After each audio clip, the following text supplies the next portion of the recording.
അത്യുന്നതങ്ങളിൽ ദൈവത്തിന് സ്തുതി. ഭൂമിയിൽ ദൈവകൃപ ലഭിച്ചവർക്ക് സമാധാനം.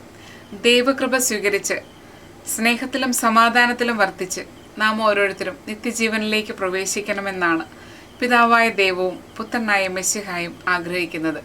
അതിനായി പരിശുദ്ധാത്മാവിൻ്റെ സഹായവും നമുക്ക് വാഗ്ദാനം ചെയ്തിരിക്കുന്നു.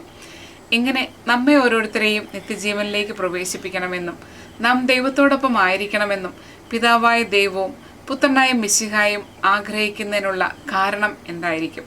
അത് മറ്റൊന്നുമല്ല, സ്നേഹം. നമ്മോടുള്ള അഗാധമായ ദൈവത്തിൻ്റെ സ്നേഹം ഒന്നു മാത്രം. അത്രമേൽ ദൈവം നമ്മെ സ്നേഹിക്കുന്നു.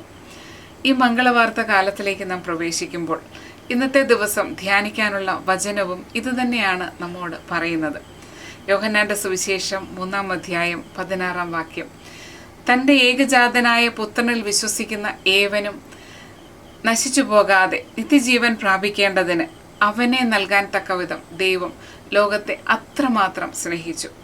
പിതാവിൻ്റെ സ്നേഹം ഹൃദയത്തിൽ ഏറ്റുവാങ്ങി അവിടുത്തെ ഹിതം നിറവേറ്റുന്നതിനു വേണ്ടിയാണ് രക്ഷകനായി മിശിഹ ഈ ഭൂമിയിൽ ജനിച്ചത്.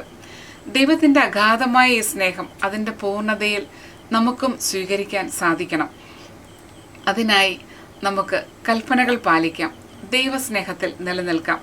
വചനത്തിലൂടെ ഈശോ പറയുന്നു, ഞാൻ എൻ്റെ പിതാവിൻ്റെ കൽപ്പനകൾ പാലിച്ച് അവിടുത്തെ സ്നേഹത്തിൽ നിലനിന്നതുപോലെ നിങ്ങൾ എൻ്റെ കൽപ്പനകൾ പാലിക്കുമെങ്കിൽ എൻ്റെ സ്നേഹത്തിൽ നിലനിൽക്കും.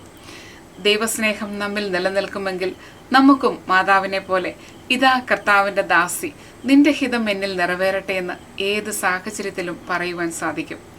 ഇപ്രകാരം കൽപ്പനകൾ പാലിച്ച് ദൈവസ്നേഹത്തിലും പരസ്നേഹത്തിലുമായിരുന്നു കൊണ്ട് നമുക്കും ഉണ്ണിയേശുവിനെ സ്വീകരിക്കുവാൻ നമ്മുടെ ഹൃദയമാകുന്ന പുൽക്കൂട് ഒരുക്കാം. അത്രമേൽ നമുക്കും ദൈവത്തെ സ്നേഹിക്കാം. ആമേൻ.